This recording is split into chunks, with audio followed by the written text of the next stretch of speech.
Good afternoon and welcome to AM News Network presents Summary Judgment. I'm Rachel Baird. It's Saturday, January 30th, 2021, and I'm joined by Ed Peruta. We're transmitting live from the American News Media Center in Central Connecticut. We're going to have JC on the line today. He took some video down in Florida. He did. And I may play that, and then when he calls in, he can talk about it, but at least when he calls in, our viewers will, have an idea of what he's beginning to talk about. What do you think? Do you want to... All I can say is this. It's amazing how all this shit can go on and you sit here and you turn into a different person. All I can think of right now is fucking passwords. I'm going to die fucking with a list of passwords in my pocket. Bury me or burn me, cremate me with my list of passwords, and they need to all be double checked to make sure they're good. It's going to kill me. There are ways of dealing with passwords. That people have systems that are very effective, where you have a root, and then if you need to change it, you change the end of it, and you always have like an order that you go in. But we're way beyond that, and I don't know if we can ever retrace our steps. Here's my understanding. Are we going to play the JC with the sergeant issue? The bomb squad at the Islamic Center now. Okay, that's the Florida. second one. There's also a first one. Okay. In other words, J.C. Playford had a issue with a police sergeant. It was before our other show. Okay, and I guess there's a big investigation going on now in the sheriff's department. When they saw this video, they wanted J.C. to make a complaint. J.C. didn't make a complaint, so they launched their own IA. So, but if we're doing with the bomb squad at the Islamic Center, that's the one I had up queued and ready to go. Let me see if I can just lead this up. JC's been around for a long time. And if you remember, he got arrested because of a bottle of urine left on the steps of a congressman's office. He didn't leave the urine. He was there videotaping, and the deputy told him to shut off his phone or whatever, who are you, whatever. They said that they thought his camera was a trigger for a bomb. The deputy had come back from either Iraq or Afghanistan, and because JC was holding a electronic device, and I'll tell you what that was that day.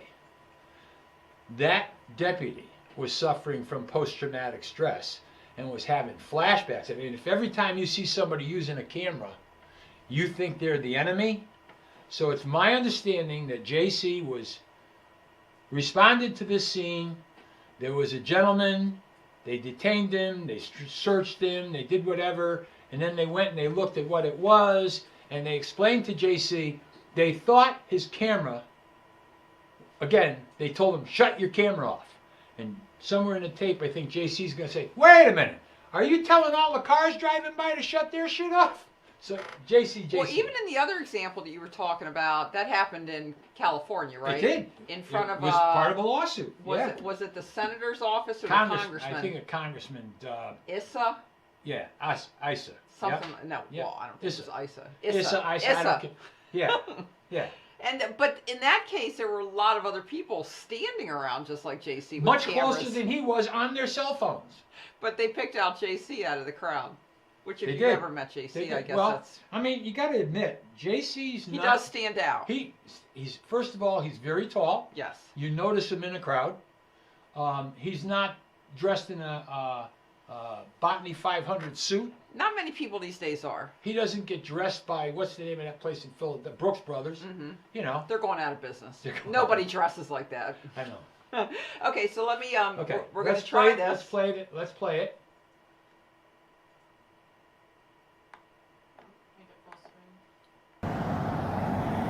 Is there audio?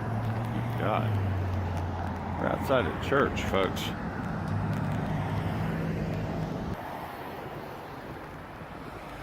Now, all of these cars that are going by, is our audio still up? All of the cars going by have electronic devices in their vehicles. Okay?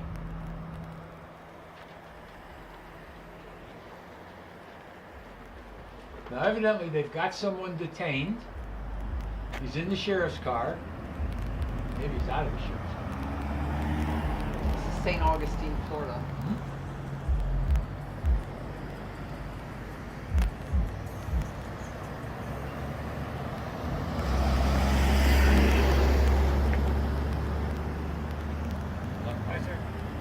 How you doing? We're trying to keep electronics out of this general vicinity for now. Trying to do what? Keep electronics out of this general vicinity. Electronics? Tell me that's Is this a not bomb true. squad thing? It's starting to be Because like if it's a bomb squad thing, I'm game to back away. Yes, Yeah, it is. yeah. There's a potential It's bomb not, threat man. going on. There is a potential bomb threat going on, gentlemen. Are we stopping the electronics in the people's cars? Yes. All of our radios are off, our cell phones are off, so we see you, so we're asking if you can just step back. Okay, but what about these cars that are We're passing? trying to stop Very this. practical. All right, folks, you got it. I'm going to cooperate with you. Yeah, I just told him I'm cooperating with. Didn't you just hear me say that? Please go. Thank you.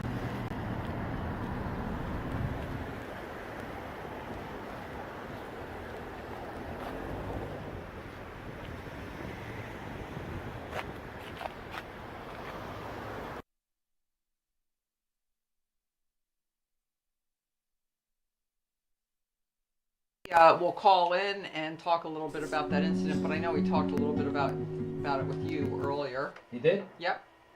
Oh, you're And I'm gonna give him the courtesy of a phone call. So some other things we're going to talk about today. Hopefully Eric from New York will call in after we get done with this segment. What the heck happened with GameStop this week? I'm not sure I understand it. Eric sent me some videos to watch, but I'd really like him to explain it to us because he has been for many years somewhat of our financial go-to person on this show to explain complicated subjects. Just from the basic sound of it, I like it. It sounds like it's turning things upside down on its head, which we enjoy on this show. It's one of the main reasons we supported Donald Trump, and he in fact did turn things upside down on its head. That's right. And which I, has been like very I said, effective, I- which I is would very hope- good. I would hope that Eric would call in. The more, just getting back to the whole Trump issue, this domestic terrorism focus that's been in the news and in the words of politicians this past week, all of a sudden everybody's very concerned with domestic terrorism. And I'm looking at things like Tiananmen Square, which happened a long time ago. I'm looking at things like this recent Russian dissident that had to return to Russia, and he gave an impassioned speech while he was being arraigned the other day. I'm looking at the demonstrations going on in Hong Kong, and it's funny how when America looks at those things, they view those people as standing up for their beliefs and challenging authority. But in our own country, we look at it as domestic terrorism. And I'm sure if you were to ask China, those people in Tiananmen Square were domestic terrorists and probably were put to death. And I'm sure if you ask China about what people are doing in Hong Kong, they're domestic terrorists. So it's just funny to all of a sudden see our country become like these other countries that supposedly don't have the rights that we enjoy in this country, but our government and our politicians are using the same tactics to suppress any question of their authority. And another subject we're going to discuss today too is the risk warrant. Now, we started out this show back in 2014 really focused on the risk warrant statute in Connecticut, and that's where the government comes and takes your guns because somebody says you're a risk to yourself or others based on very little or no evidence, and it's been widely abused to take guns from law-abiding people who have broken no law, but somebody just has a concern about them all of a sudden. When you say it's widely abused, yes. it's not adhered to. Well, it's... And I guess you could call that abuse. Yes. But let's give the devil his due, okay? A police officer is out there thinking he's doing the right thing. Thinking, I gotta do this. There was even a judge sitting on a bench who said, I'm not gonna talk about it, have the appeal court make the decision. I don't want to make the decision. He didn't want to be the one to make the decision. About taking somebody's guns away. Somebody's guns. Well, now, no, we made the decision. If you would prep for me, Okay. Pelosi husband bets $1 million. There's an article out there. Okay, what do you want me to do? No. We're gonna, while we're talking about Okay. This issue, okay? What 'cause issue? Because we've got just like 4 of them going right briefly, now. Okay. The risk warrant, I believe, began in the state of Connecticut after the lottery shootings in 1999. Yes. In Newington, Connecticut. A disgruntled ex-employee walked into the lottery center and just shot a bunch of people, killed them. So the Connecticut state legislature enacted what's called a risk warrant law. The new kind of warrant. It's called a risk warrant. It's not a criminal warrant. It's a risk warrant. And Okay. laws are based on congressional testimony or the legislative record. You know, why is the law being enacted? People talk back and forth. Why is this is good, this is bad, put this in, take that out, and they kind of tailor the law. And that was in 1999. Then California passed their version of a risk warrant. I believe they were number 2 in the country. They passed it several years back, and in the state of Connecticut, you had to have 2 police officers sign the warrant. In California, all you need is anybody to make a complaint. Make a complaint, we'll take your firearms, sort it out later. Now, I believe that Connecticut is now looking west towards California saying, well, they don't have the police officer requirement, and it's still there. Nobody's attacked it. It hasn't been shot down. So why don't we take that and bring it over here to give ourselves more authority and more power to take firearms away from people? In other words, they've gotten away with it, so why don't we amp up our law to the same level as theirs? Because if they've gotten away with it, we can get away with it. And let's throw something extra into the mix to see if we can get away with that, and then California can copy that. Somewhere in the record, either during my appearance on NPR right after Newtown, or places that I went, or when I gave a speech in Ramona, California, I said that Connecticut, post-Newtown, would become ground zero for changes in the law across the country. And if the courts permit this to occur and say, oh, it's okay. Oh, no, you didn't go by the book, but it's okay. No, we're going to dismiss it. We're going to give you summary judgment. It's okay. Other states are going to look and say, well, why aren't we doing it? And then this whole new area of law comes in. In other words, I posted recently, what I do is during the week, if I see something online at and I look at Fox in my Facebook account, and I see, our top priority is going to be guns. Okay? I believe that the risk warrant has so many flaws in it. And when I say flaws, I mean the state and governments use it against the people, but when the people read the exact same law and there's certain privileges that rights that a person has in that law, they try to exercise their rights according to that law, and the state goes, oh no. For example, here's the way it works. Let's assume that a husband and a wife are fighting in a house, and somebody calls the police. They go to the house, and the wife says, oh, my husband. So they 2 police officers, they take him on an emergency committal, and they ship him off to the hospital emergency room, usually with a police escort in the ambulance.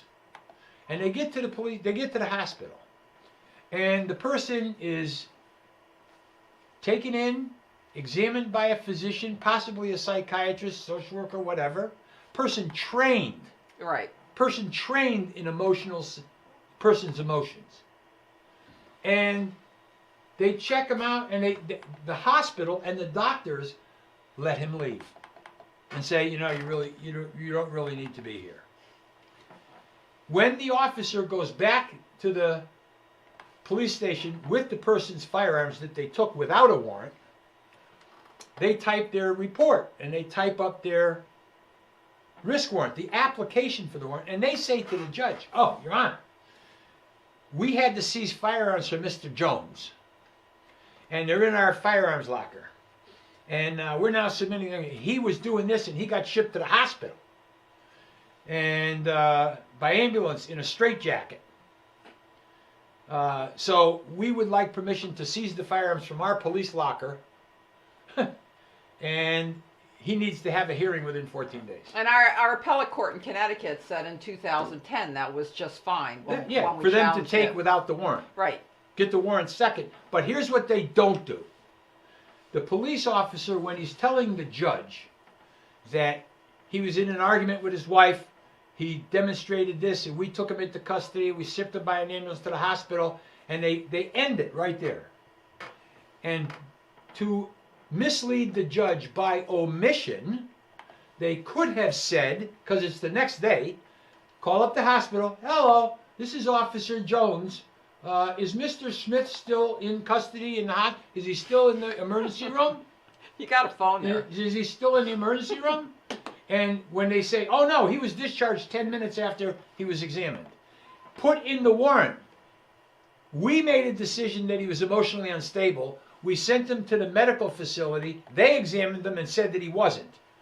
Given the weight of a police officer's opinion or a doctor's opinion, who are you going to take? But they never put that into the warrant. So somebody like you comes along, an attorney representing the guy that had his firearms taken without a warrant, and they go like this, "Your Honor, I'd like to make a motion."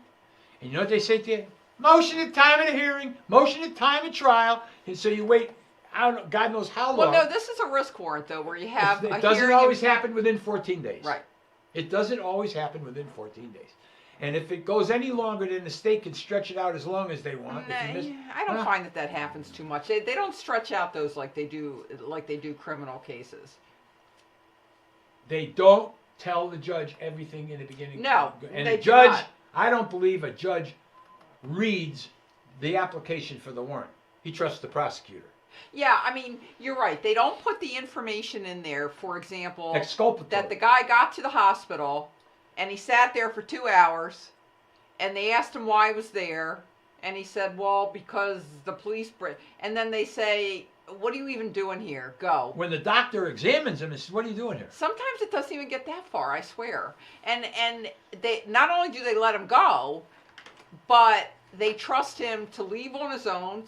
They don't have their own car because they were brought by an ambulance. They allow the person to walk 2 miles home. We've run into that on numerous occasions. In the middle of the night, the person walks home. Well, you can't stay here in the hospital. You're going to have to leave. I thought they were a danger to themselves or others.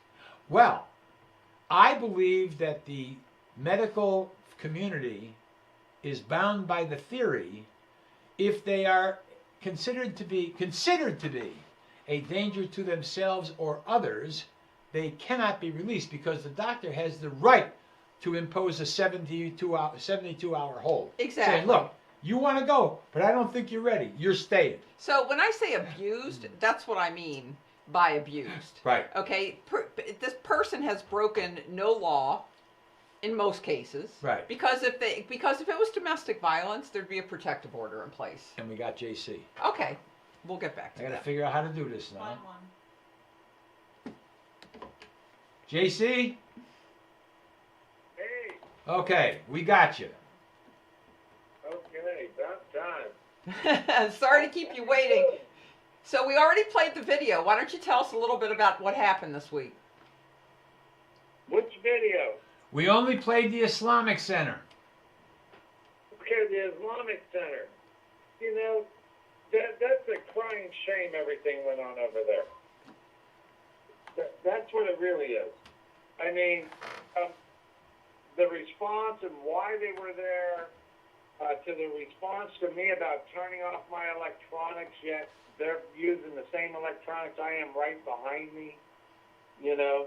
Well, JC, can we start from the beginning? So, what brought you to that Sure. scene? How did you arrive there? Why were you there?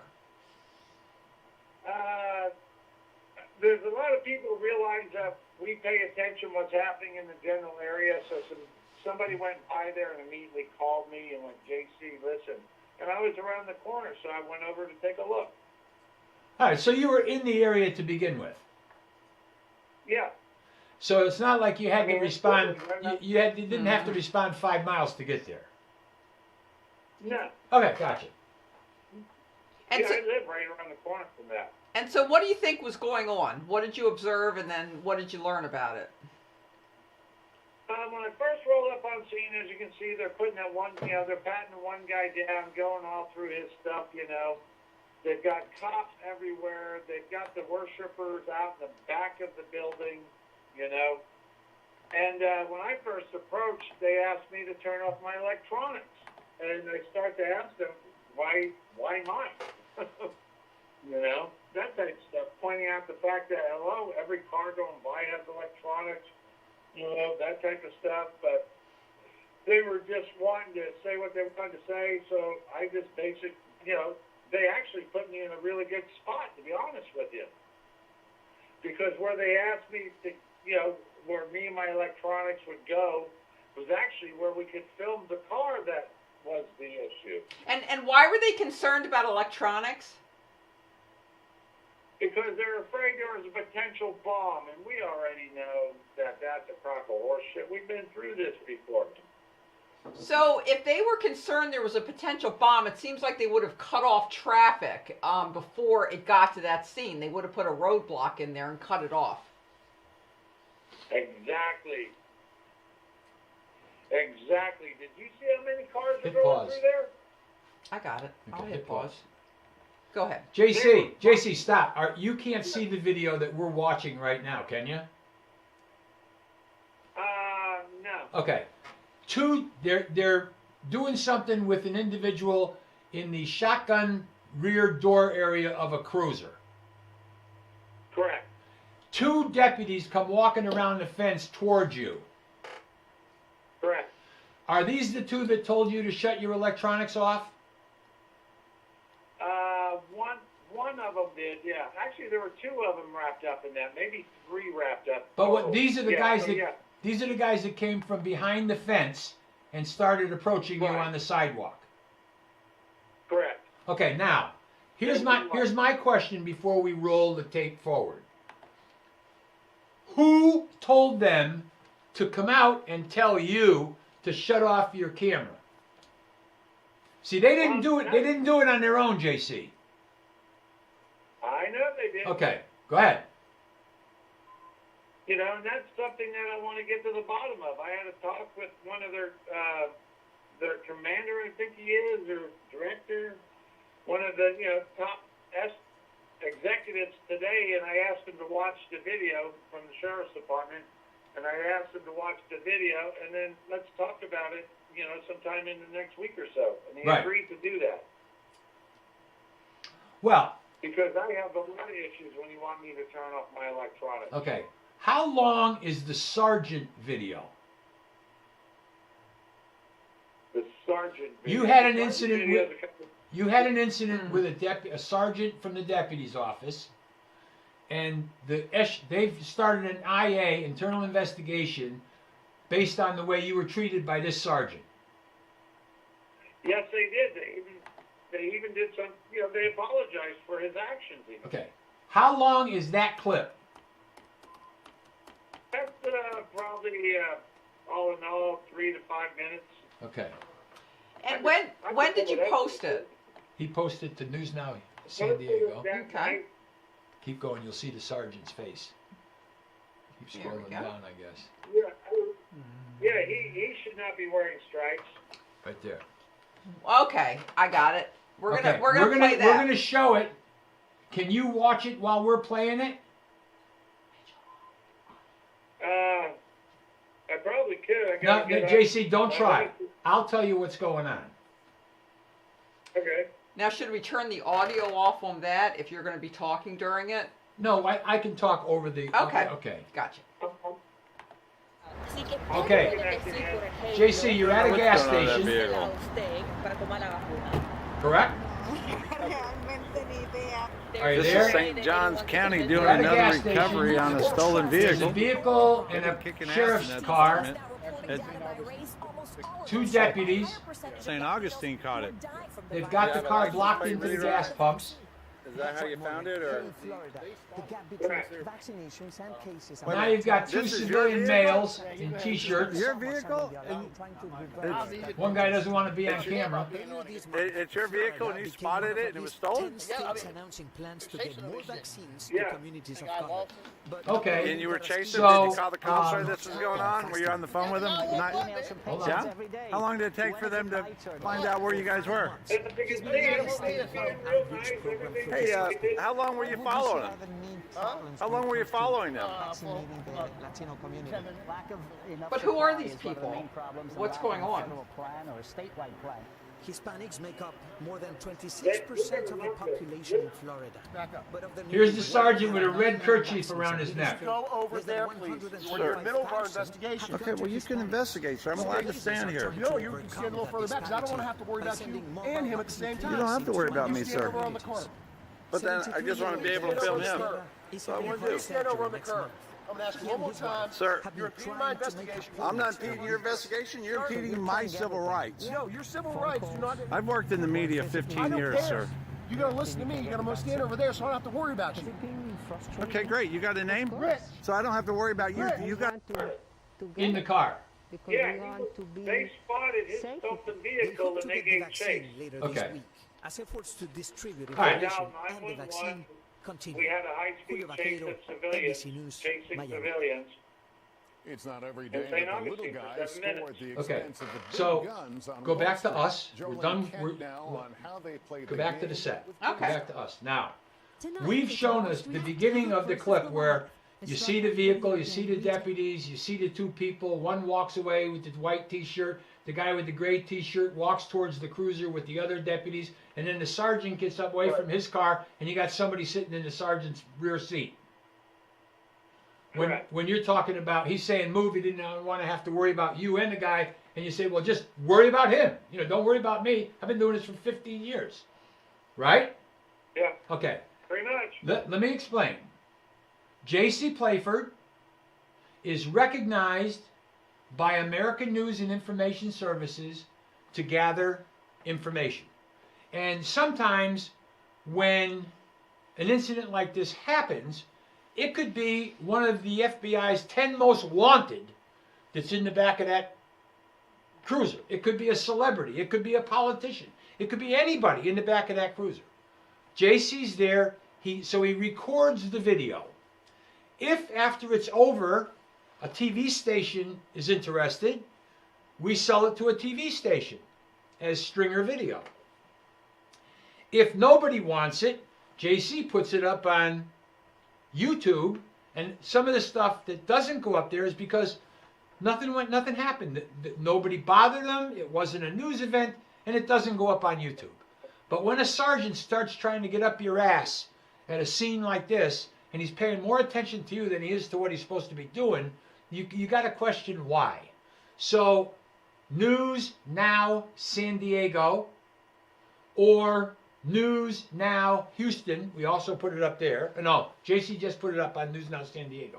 So it's, if you go to YouTube and you go to News Now San Diego, you will be able to see, in addition to what we do on News Now San Diego, you'll be able to see what JC is contributing as far as, is it newsworthy, is it not newsworthy? I think he does, and correct me if I'm wrong, JC, but you put videos up there where police officers respect civil rights and Absolutely. do not interfere. I think you should not just tell one side of the story. JC would put up a video and say, this is the way it should be done. Yes, and I've seen those. Right, it does happen. Well, we're not anti-law enforcement. We're just bad cops. We don't like bad cops. And, you know, it's like the sergeant in New Britain that took my camera and tripod, started walking away with it. Who that kind of Looks- reminded me of, I thought Yeah. he kind of looked like him. It's called small man syndrome. No, it's a, no. Small They man looked syndrome. alike. Yeah, they looked alike. They did. Okay, JC's towering over this guy, I'm sure. So, JC, keep up the good work. You got it. Hey, Okay. Real quick, you know, this ain't the end of the situation. Like I said, they called and apologized. The other day, after the commander, you know, or division, the director, that's what they call him, the director. Okay. So he watched my video. You know, you got the message, his response. That's from him. Yeah.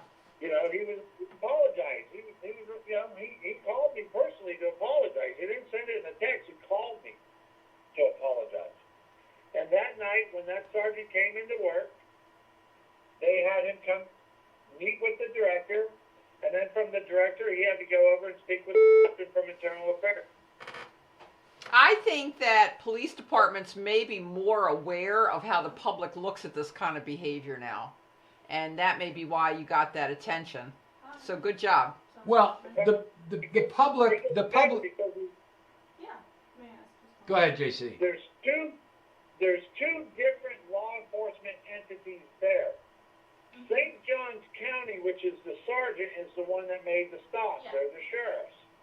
But it was St. Augustine Police that really pisses me off in this video. Okay? They're the ones who put their hands on me. They're the ones who went and did the illegal solicitation of the trespass. Right. I'll explain, Okay. JC, I'll explain how they went in and asked the convenience store clerk to trespass you. But let me. Their chief, their assistant chief, refuses to show any of the class or respect that St. Johns County did. St. Johns County, when they realized one of their guys fucked up, they went, "Oh my God, this ain't what we want." But the St. Augustine Police Department, they're trying to just wipe this under the cover. Okay, So, JC. if any viewers out there would like to call the St. Augustine Police Department and tell them we refuse to accept this as plain behavior, it might help us out. JC, we've got a call coming in from Virginia. Now let me just say this to you. Police chiefs are appointed and they don't have to worry what the fuck the public has to say. Only have to worry about their counsel and the manager or whatever. And they do have to worry about what the public To a says. certain degree. Yeah. But a sheriff's department, the sheriff is elected. And he can't afford to have bad video out there of his department out of control or being mismanaged. So a sheriff who should be or could be more responsive to a citizen complaint than a sworn police chief in a municipality. But we live in different times. Videotape has become the #1 verifier of did it or did it not happen the way the police department says it did. So, JC, we got to go. Goodbye. Bye. Bye. Okay. Call coming in from Virginia. Are you there?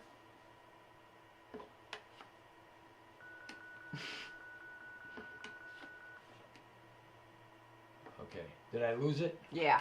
Okay, they'll have to call I back think in. I think the phone died. Scanning for UMA base unit. Oh boy.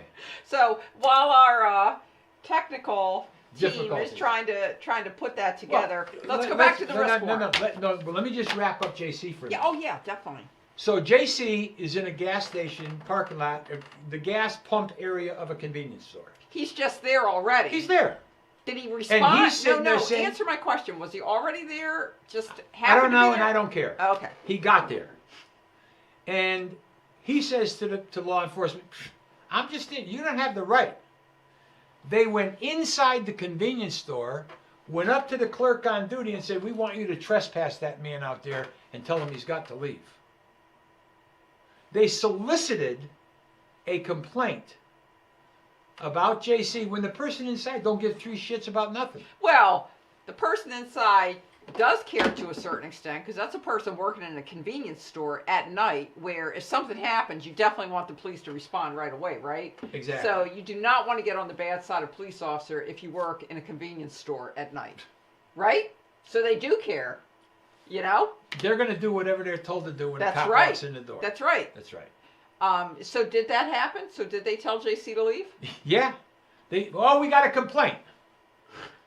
You know, I mean, the bad part about it is JC's not the kind of person who simply walks away. Can I tell you that I heard a similar story, you know, within the past where, and police officers are so funny because the things that they do to civilians, they do to each other too. It's just that you never hear about it because Right. it's kept insular. Right. And so, you know, if you are a police officer that happens to get on the bad side of other people in your department, next thing you know, your supervisor is going to be looking at a report, calling up a civilian, and soliciting that civilian to make a complaint about you so that they can open an IA against you and discipline you. No, seriously, they do the same things to each other. That doesn't make it right, but it just reminds me of first grade or kindergarten where you're mad at somebody and you run to the teacher and try to get that person in trouble. And that's just not conduct that adults should be engaged in. Let me give you an example of something.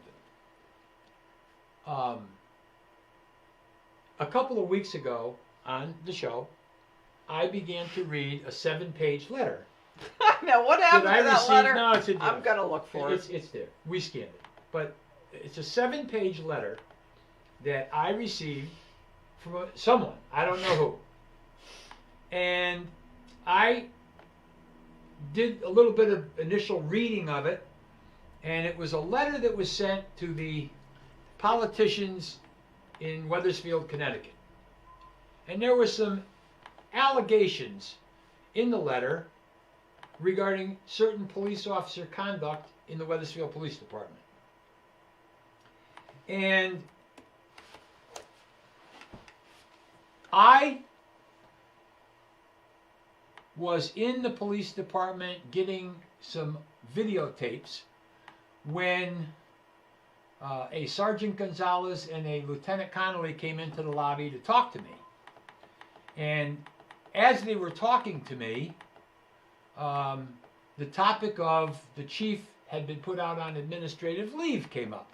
And I said, oh yeah, to these guys. I said, I got a copy of a 7-page letter. I said, and I'm going to read it, and I'm going to turn over every stone I possibly can to find out what the hell's going on. Okay? And I walked out. Within a couple of days, I get a phone call that the manager has heard about a guy called Ed Peruta who has the letter. Right. Well, God damn it. If the town got it, it's got my name added to the top of it. Same letter that came to me, went to the town. It says Ed Peruta, the former mayor and the current mayor. And the allegation was, we've sent this in and nobody's done anything. Well, I'll do something. Now, here's the issue. There's a town council meeting coming on Monday night. And I would like to attend that meeting with my 7-page letter and either submit it to the record, to the public record, or read it into the record and submit it to the record, because I think that the citizens of Wethersfield need to know that these type of allegations are at least being made by someone. So if we could just bring up my screen here. I found it. We're constantly losing it, but I found it. But I want you to see who it's, now there's no return address. It says, to Edward Peruta, comma, A.B. Morin Bello, copy sent to Mayor Rell 2 weeks ago, no action. And no is in capital letters. This letter is supported by the silent majority of the Wethersfield Police Department. We must communicate at this point by anonymous letter. The operating environment at WPD has become toxic since the removal of our police chief, James Citrian. Chief Citrian was the only buffer between us and the cancer within the command staff. His only mistake was trusting these corrupt, greedy, power-hungry people. Now, I don't need to read any more of that. No. It goes on, 7 pages. Right. Okay? And you know what? It doesn't matter whether what is said in that letter is accurate, biased, subjective, whatever. The fact of the matter is, allegations have been made and ignored. Exactly. Now, you remember I said to JC when the two deputies came around the fence, I said, it's not that they came around the fence, it's who behind the fence told the two deputies to come out around the fence and tell you to move. It was who did it. Okay, so I look at this letter and I go, I don't know whether the allegations contained in the letter are true or not. I don't know. You don't know the motivation for writing it? I don't know what is true or not true. To tell you the truth, we don't even know if somebody actually sent it who's employed by the police department. We have no idea. No, we have no idea. Now, so I want you to consider this. I got a call from my brother this morning, early this morning. And he goes, Edward. I said, yeah. He says, is it true? I said, is what true? Because I don't know what they're talking about. He says, they're saying that you're going to go to the Wethersfield Town Council meeting on Monday night and read the letter into the public record. A letter, because my brother hasn't seen the letter. You're going to go to the town council and read the letter into the public record. Because you used to do things like that all the time. I used to do it all the time. And so I said to him, I said, well, I am planning on going to the council meeting. I don't know whether it's going to be virtual or the public's going to be in the room. Do I go to the podium? How do I do it? Okay, that's fine. Well, let's bring this up on the screen. We can kind of look at it while we're... Go ahead. Okay, is that the town council agenda for Monday? It certainly is. Okay. Starts out with the public, okay? It's a virtual meeting. It's 7 p.m. Virtual. Virtual, 7 p.m. Yes. Okay. So that was this morning. This afternoon, preparing for the show, I get a phone call. And it's from a friend of mine who's I've known for years, and he's in let me finish with my brother. So I said, what's going on? He goes, he says, I need to go back even further. After I came out of the police department and talked in the lobby, within 2 days, I get a phone call from an individual that said, what the fuck did you say to the town manager? I said, what are you talking about? He said, the town manager has learned that you have a copy of the letter. This is hearsay. You know nothing about it directly. Hearsay. And that you intend to publicize it. And the manager, now this is hearsay, is concerned that if the contents of the letter are made public, that the FBI or the state police could be down here investigating this incident, the letter, the contents of the letter. And so I said to that, hello? Hello? Hello? Summary judgment. Yeah, I'm sorry. I just tried to call and we were having some... Phone issues, correct. On our end. If you turn the volume down on your computer, we'd appreciate it. She wasn't ready for me to answer. We answered so fast. Last time it took so long. I know. We got you.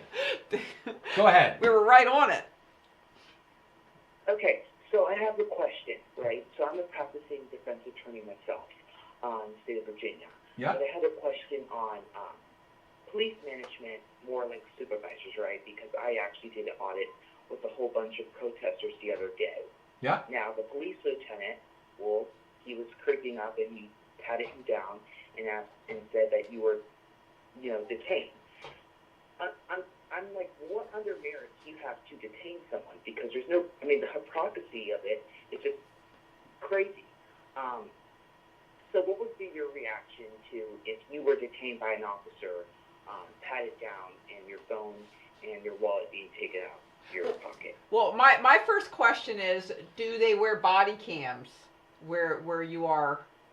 Did the police? No, not in not the city of Virginia Beach. Okay, that would be my, right. The city mayor doesn't request it for some reason. Is there any video footage of this that you know of? There's video footage of it on my iPhone. I did take it down to Internal Affairs. However, they said they're not checking it because there's no valid problem wrong with the problem. So I tried to reach out to police management, and it just sucks here. So I don't know what to do next. Counselor, you're a lawyer, correct? Yes, I am. You're in good standings with the court. Yes. So you do have some credibility. You're right. I have a lot of standing. Correct. Why don't you send your video to us, and with an email address and a phone number, and I guarantee you that we go out to, and you can check this out. You got a pencil? A piece of paper? Yeah, I have my computer. I'll type it in right now. News Now Houston on YouTube. News Now Houston. Well, give her the email too. News Now San Diego. Okay. News Now. Summary Judgment Talk Show. Okay, yeah, I'm on here right now. So, what channel are you watching on YouTube right now? I'm watching News Now Houston. Summary Okay, Judgment that's Talk Dave. Show. That's Dave Warden's channel.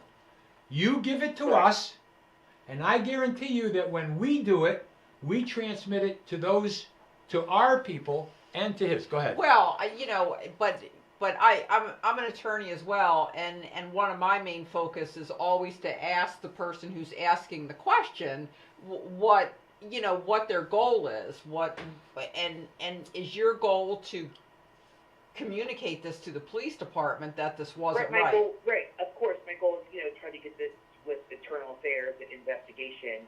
I don't want a lawsuit. And that's not what I'm seeking. I'm seeking to get the problem situated, because this has happened way too many times, especially in this day and age. Does the police department have any general orders regarding citizen complaints? I can't imagine a police department doesn't have that. At least have a form that you can fill out.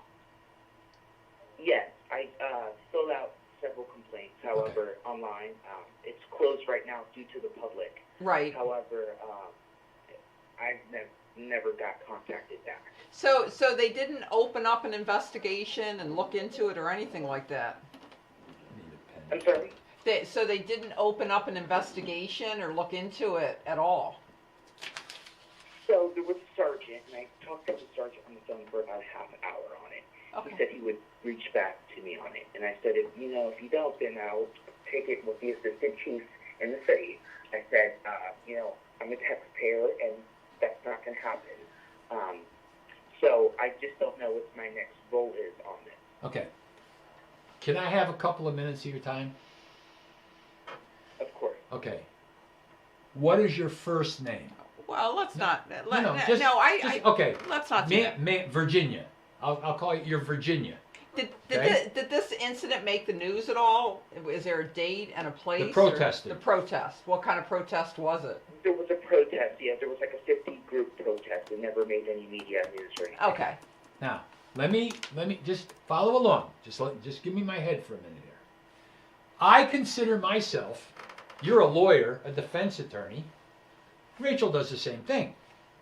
I consider myself to be a prosecutor in the court of public opinion.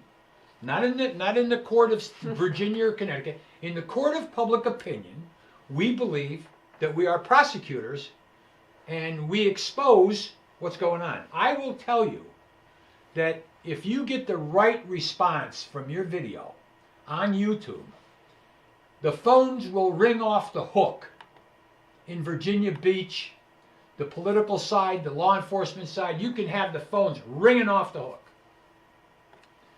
And when the court of public opinion begins to work with you to solve a problem, that's huge. Politicians react to that. Now, you share your video, anybody out there, you share your video clips of what you consider to be police misconduct with us, and we'll try to put it up and give you the publicity in the court of public opinion. I believe for them... Well, we don't want to give this caller the publicity. It's the police department we want to give the publicity to. She has attempted to go by the book. the politician book, the law enforcement book, but not the book of public opinion. In other words, if I hear you right, Virginia, they closed your complaint down before it ever got started, saying there's nothing wrong. Is that correct? Right, and correct. I just got a follow-up response. I didn't get a No, go ahead. longer, Go ahead. investigation. Go ahead. I mean, there should have been an IA number opened up. You should have a case number, you know? No, it was an online complaint I filled out. They're not doing paper complaints due to No. pandemic. No, they can still give a case number even if it's online. I mean, every IA should have a case. Let me, Virginia. They may want you to do it online, but you have the right to put it on paper and certified mail it to the Internal Affairs Division of your local police department. It becomes a public record. They received it. It's a public record. Now, I don't know what the public... Go ahead. And I sent it to the assistant chief's office. Okay. It did deliver to the assistant chief's office, which, that's a good thing. But I didn't receive any information after that. Well, I've been doing this for a long time. Go ahead. No, I agree with you, Ed. When the government won't listen and you still want to pursue it, then the only choice is to put it out there to the public so that there's pressure put on the government. It's the only thing that works. Otherwise, it had to be 30 or 40 years ago that 60 Minutes did a piece, and one of the reporters or journalists from 60 Minutes said to a politician, you can run it by anything you want to run it by, but I'm here for the court of public opinion. That's the last appeal, is to the court of public opinion. In other words, the court of public opinion can make people turn around and do a 180. All I'm saying to you, Virginia, is this. You provide the video to us. Obviously, we'll give credit to a person in Virginia Beach, okay? Name unknown. Name unknown, but they know who you are, okay? Right. But what happens is, and I've been kind of laying low in the game for several years because I had a heart transplant and I was sick. But it's amazing how many phone calls I'm getting now. Somebody thinks that I'm going to be going to a council meeting and I'm back in the game. But when I say back in the game, it's using the Freedom of Information Act to gather information. I'm Rachel's legal investigator during the week.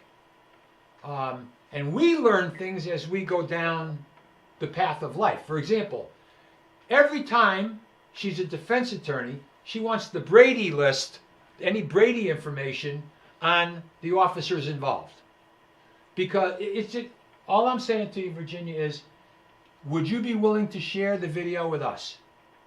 Yes, I'd like to. Yes, I would share it. Yeah. And I guarantee you that we will present it to the court of public opinion in a very professional manner. Do you want to give her your email address? I'll give you an email address. Studio, STUDIO, at amnewsnetwork.com. Okay. Now, there's another one. I'll definitely email you for my private email, not my office email, because I don't think that would be great. Absolutely. No. You weren't there as the official capacity as a defense attorney. You were there as a citizen of the United States in the state of Virginia. Correct. I understand that. Beautiful. Now, do you have contact? In other words, did you just show up at this thing, or were you part of the planning of this protest? Did someone solicit you? Right, yeah. I have more on like a... But someone was detained for no reason, right? And they were like, well, I'm patting you down. I'm just asking for some type of due process. Yeah, why don't we let it go until we get the video, Ed, okay? Got it. Virginia, send us the email. And I just want to tell you, edperuta@gmail is another one, because I think if it's a big file, you can do it through Google Docs or something. I don't know. Oh, she'll find a way. Thanks so much for Listen, calling. Virginia, we look forward to it. Keep us informed, and we'll keep you informed. And everybody that was there that day, you have a way of telling them this is going to be on YouTube. Correct. Okay? And like I said, I did send it and just received a receipt back to my home. Perfect. Stay safe, stay healthy, and we'll talk to you. Okay? Bye-bye. Thank you. Now, which line do I go to now? Line 1 or 2? Go. Try one.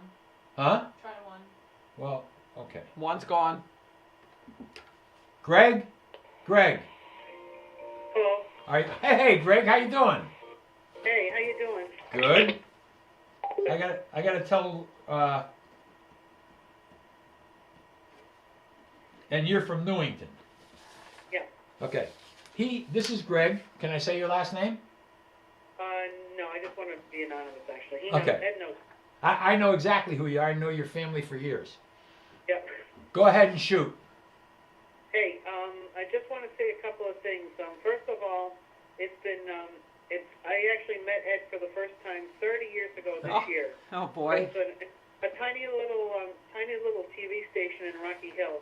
I actually flipped my TV on and saw a man named John Kulick do a show, and my father and I got interested, and we took a little trip down to the TV station in Rocky Hill, and that was in late '91. And the other thing I just want to say is that I fully support Chief Citran. I know the family very well. I actually graduated high school with his daughter. We were in the same graduating class, and I just want to say that I completely, support him and all that he does for Wethersfield. Hold on. I got. So will you be listening virtually to the town meeting on Monday? I guess February 1st at 7 o'clock. Yeah, I'll go.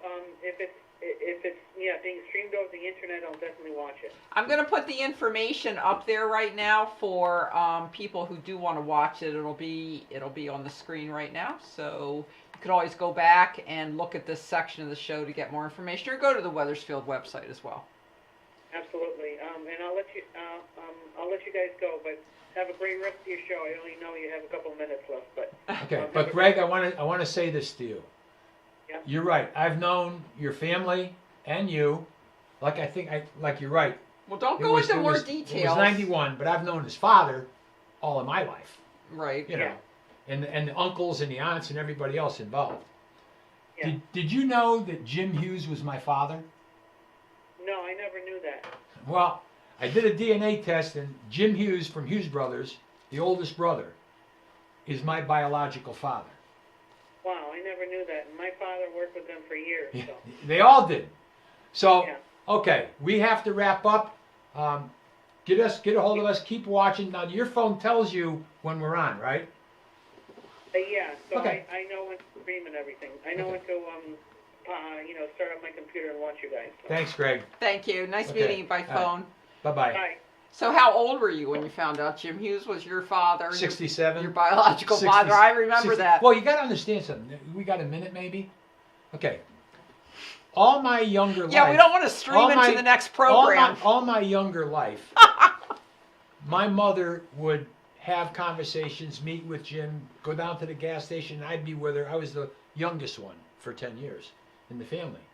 And Jim Hughes always counseled me, treated me with respect, helped me if I had a problem, and like I said, counseled me.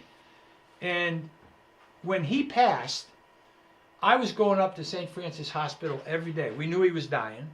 I would go over to the house every day. He offered to give me his 1947 Harley, painted 1957 Cadillac blue. All right? And you've told me that. Let me interrupt. You've told me that story before about him wanting to give you that. Motorcycle. Was it a motorcycle? Oh, yeah. You should have taken it. I wanted to pay him. When people offer you something, there's a reason. If I thought, and I have a problem with that in our culture in America, because I think in some other cultures, especially in Asia, when somebody offers you something, it's rude and disrespectful not to accept a gift. Okay. Because it makes the person feel you don't know why. We're not running out of time. This is When I found out We're on YouTube. You don't run out of time on YouTube. I had family problems within my family unit. Yeah. I was like an outcast. I mean, I was treated. And when I found out that Jim Hughes was my father, which meant that my mother was having an affair with Jim Hughes while she was married to the father I've known, and I loved my father who raised me. It's like all of the holes in my family history that I could never add 1 and 1 and get 2 because the plus sign was missing in the middle. I got a 1 and I got a 1, but I don't know what to do with it. Put a plus sign, Jim Hughes, in the middle, and I said, that's equals 2. All of a sudden, all of those memories came back to me about what I couldn't figure out, and I said, Jim Hughes was my father. No wonder he sat me down, he says, Eddie, you don't want to be a Wethersfield policeman. Too small a department and your badge number's too small. He said, you get a small badge number and everybody in the world is going to remember it when they go to make a complaint. You get a big badge number. Go to New York where they have 6 digits in their badge number. He said, but I'll tell you what, I'll get you on the state police instead of going to Wethersfield. I'll get you a job. Better than that, I'll get you a job on the Hartford Fire Department where you sleep you sleep your shift and you can have a business during the day. I'll go to the fire department, go to the state. Don't go to Wethersfield. Okay, so don't go to the town you grew up in. Guess what? I went to the town I grew up in. So now we do have to end because that was the vet hospital calling for a follow-up on Daisy. Okay. Yep. Go. And so we Shut us off. We need to find out what the doctor wants. Everybody have Good a good week. afternoon. How